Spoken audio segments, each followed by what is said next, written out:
Dr. Amanda with StraightSmile Solutions, StraightSmileSolutions.com, and today I wanted to make a video by request of some doctors of mine asking to learn more about cephalometric analysis. And by all means, I am not a walking textbook on this. We definitely did our section on this in residency. We had to trace our own cephs, measure our own numbers with protractors and stuff. And after that, we were able to move on to using different programs that would do it for us once we kind of got the basic idea. So it's been about 20 years since I've done this, so regularly. So, I'm a little rusty, but anyways, I understand the point of the Ceph, and I can do my best to try to explain it in simple words so you understand why you're doing a Ceph for a certain patient and maybe what you're trying to get out of it. So we're taking this arbitrary Ceph of a 10-year-old here. We ran it through this Ceph analysis. There's like 50 to 100 different Ceph analyses. You can pick which one you like. Personally, I've switched over from Steiner to this one because it's just so much clearer, and I like that they're not just using actual predetermined norms to decide what's going on and more arcs of the face. So I feel like it's a little more current than some of the other ones. And then they also explain it really well. It's you don't really have to know that much about Cephs. That's why I use it with a lot of my clients because it pretty much puts everything in clear English as to what you should be getting out of it. In addition, I forgot to mention, I want to thank SafeX.com. So SafeX is a strategic partner of ours. We really enjoy working with them. Just FYI, their pricing on the Cephs, if you send them a Ceph, they have memberships, I think, and I think you get 3, don't quote me because this might not be current, but 3 Cephs per month in your membership ends up coming out to around $20 a Ceph. But you are committed to 3 Cephs a month. So if you don't want to do that, then they have like a buy 10 plan where it's $35 a Ceph instead of 20, but you have to buy 10 up front. So I think they sometimes, if you mention my name, they'll give you a free initial one, but that's it. So there's also some other places in the US that will do Ceph tracings for you. They do a good job too, but they don't have plans, but you pay per Ceph, but it's significantly more expensive, like $45 per Ceph. So 45, 20, big difference, right? So that's why I've been sending to SafeX. But anyways, thank you SafeX for doing this for me. All right, let's move on. So let's get started. So let's talk about why we take a Ceph. This is kind of important. And do we take a Ceph on every case? So my answer, it might be different than someone else's answer because of the state I practiced in and everything like that, what our dental values are, what my personal values are as a doctor. My personal values is I only take a Ceph if I need a Ceph, just like any other type of invasive record taking, like a scan, not a scan, like a X-ray or something like that, CBCT. I wouldn't do it unless there was a reason that I needed it. So there's a lot of ortho cases where I'm never going to take a Ceph because I'm never going to look at it because I don't need it. Like nice class 1 case, class 1 skeletal, class 1 dental, 3 millimeters of crowding. Why would I take a Ceph? It makes no sense. All it's going to do is expose the patient to additional radiation, and I'm not even going to look at it. So yes, I take Cephs on growing kids, especially if they're growing in strange ways, like showing signs of open bite, showing signs of a long face, showing signs of a small jaw, showing signs of an underbite, et cetera, et cetera. If something is odd, I'm going to take a Ceph because that's going to help me solve the puzzle.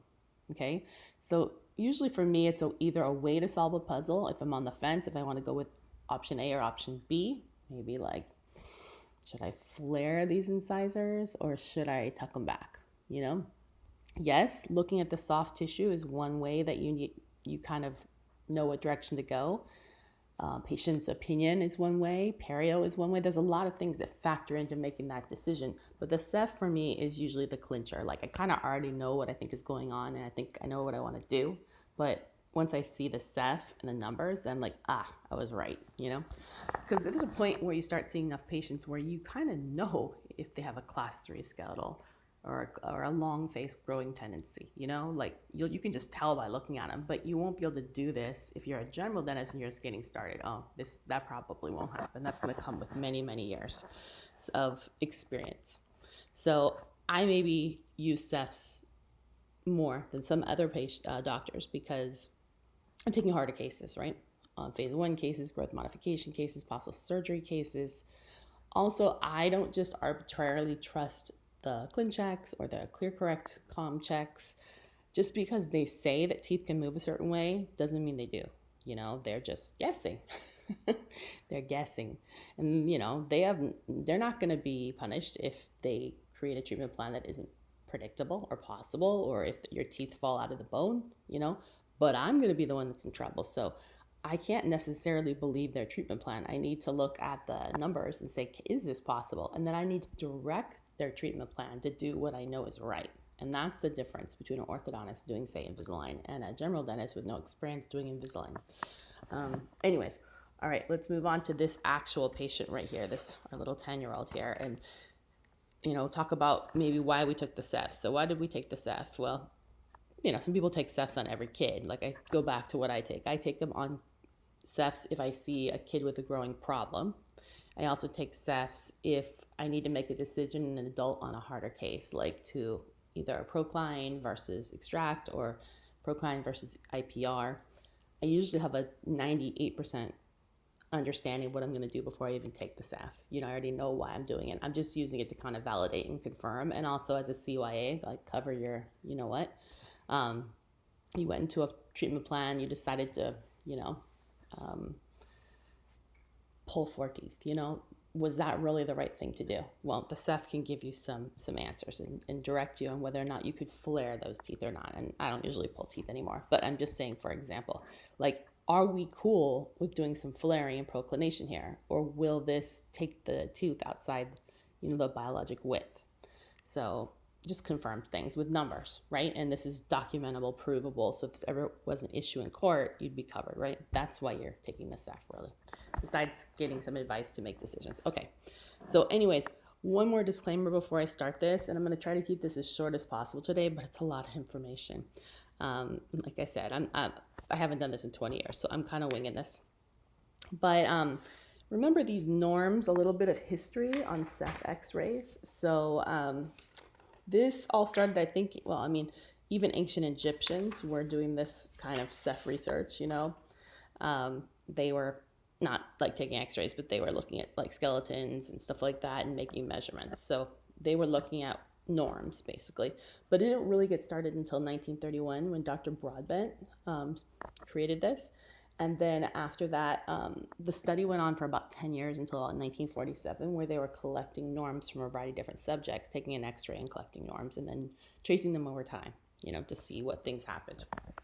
So the good thing about this study is it was a very great study, and where Ceph's cephalometric analysis was launched after that. Like I said, there's about 100 different ones. You find the one you like.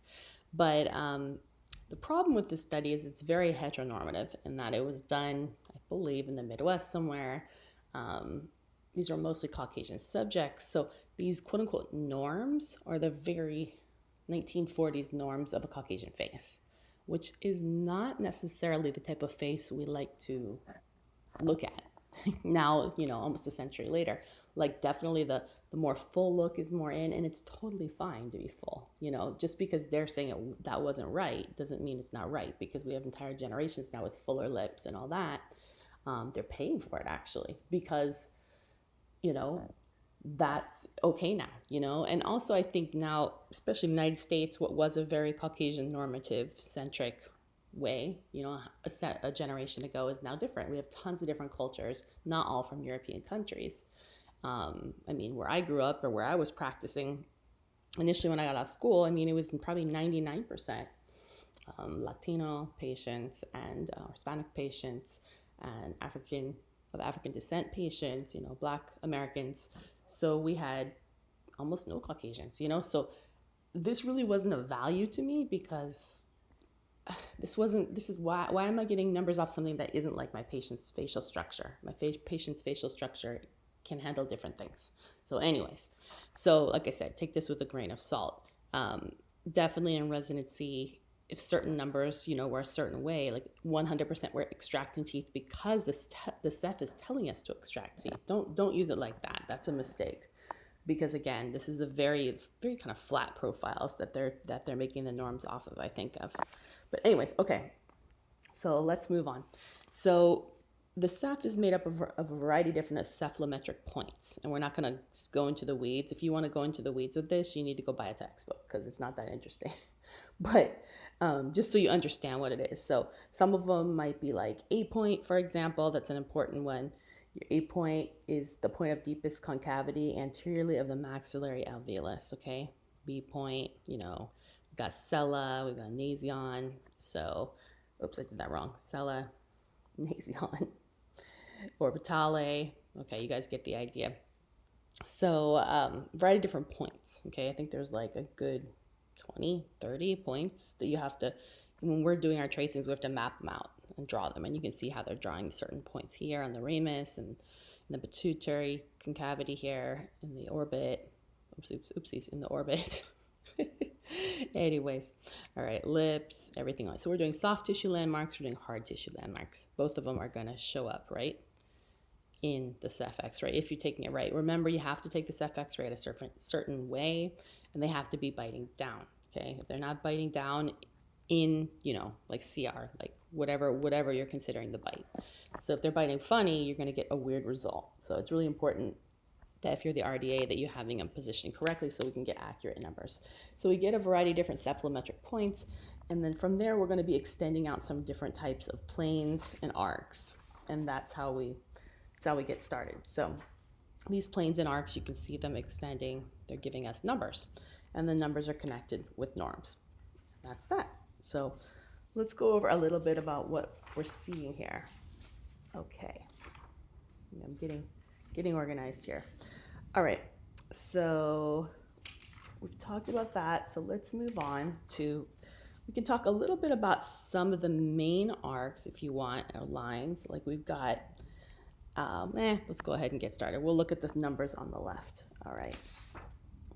Okay, so two main things you're gonna see, you know, or two or three main things you're gonna see on the Ceph. You're going to be looking at vertical interpretations. You're going to be looking at horizontal interpretations, you know, like vertical, like how long the face is and how it's growing, what direction it's growing. Okay, so how long the maxilla is, how long is the mandible, how long is the whole face, right? You're also going to be looking at horizontal interpretations, which is going to be like things in the AP direction, like is the maxilla anterior, is the maxilla posterior, is the mandible anterior, is the mandible posterior, small jaw, big jaw, that kind of stuff, relative to the cranial base, okay? So everything's relative. So it's relative to the skull and all the landmarks on the skull. So let's go ahead and start with horizontal interpretations, okay? So we can be talking about the AP of the skeleton, the relationship of the mandible to the maxilla. So basically, in a nutshell, those measurements here, so how is the upper jaw related to the lower jaw, okay? That shows an actual class 3 relationship, okay? And the numbers show that a strong class 3 relationship in this patient. So, you know, what does that mean to me? Well, that's telling me I've got a 10-year-old with a strong class 3 relationship. That's not great, you know? We probably gonna have to do something about that and do something about it soon. And the other thing that's not great is that we need to find out, is it related to the maxilla, or is it related to the mandible? And I'm going to get a little more information because that's going to tell us what we need to do to treat them, okay? So the other thing that we were talking about today is the relationship of the maxilla link. How long is the maxilla relative to the cranium? So for this patient, it's telling us that the maxilla is long in the back, okay? So, oh, it's right here. So this is what we were just talking about, okay? Now we're talking about maxilla length. So we're saying the maxilla is long posteriorly, or maxilla is long in the back. So patient has a bit of a long face is what they're saying. So you can see that here. If you saw this patient and you kind of just interpreted what their face looked like from the side, it would look really dolichocephalic, like really long. So, and that's what the numbers are supporting that, right? So let's go ahead and proceed and go a little bit more. Okay, so the next position we're going to be talking about is the position of the maxilla, okay, relative to the cranium. So last time we were talking about the link. Now we're talking about the, you know, how this whole maxilla here is related to the cranium, okay, in an anterior posterior position. So this is telling us that the maxilla is not only long in the back, but it's posterior. That means it is retrognathic. So the maxilla is more back than it should be. It should be more forward. So that's telling me in terms of treatment, well, we're going to need to do something to protract that maxilla. So we might use a protraction face mask, or we might just use an expander, which will also move forward a little bit, or we might do both. So without even seeing the patient, I already have some ideas of things that I might be thinking about doing, okay?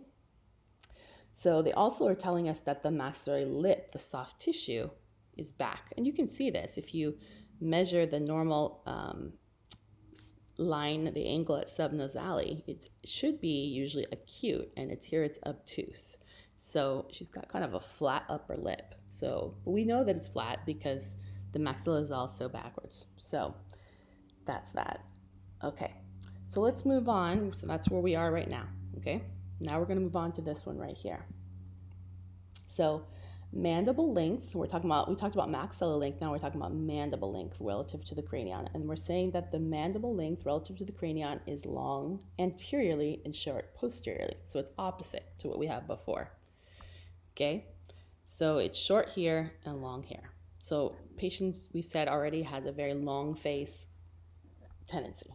Okay, so we're here right now.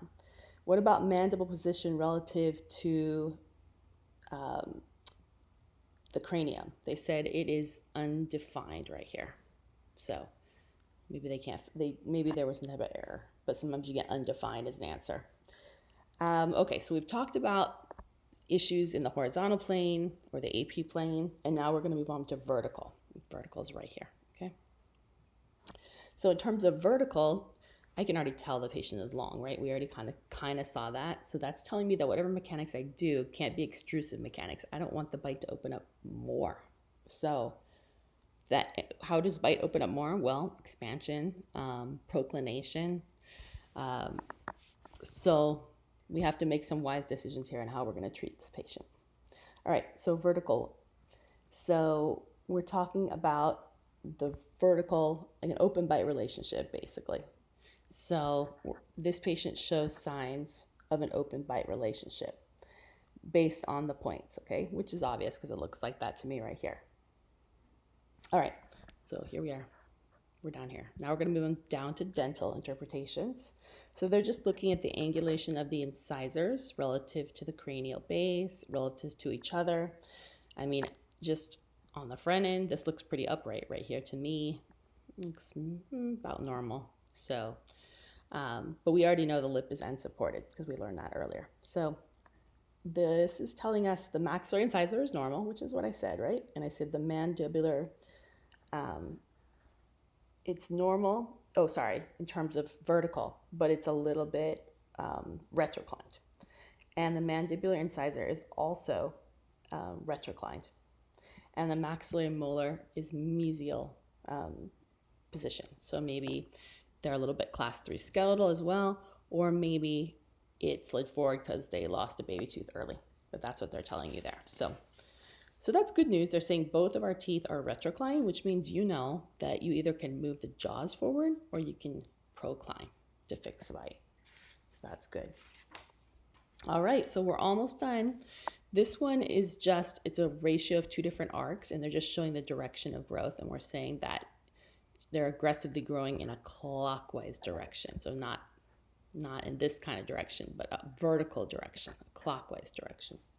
So that's pretty much it. We went through all the major points in the Sassouni plus Ceph. So for this patient, if I was treating this patient, I'd be really trying to avoid extrusive mechanics, and I'd probably be thinking about using a protractions, a face mask, and expander, just based on what I got here. And when I saw the patient, maybe I'd already told them that, and I was just verifying it. But hopefully that was helpful, and you learned a little bit about the Sassouni plus X-ray, why you take it, and what you're looking for. Definitely an important thing to learn about. All right, and don't hesitate to reach out to us if you have any questions. You can go to StraightSmileSolutions.com.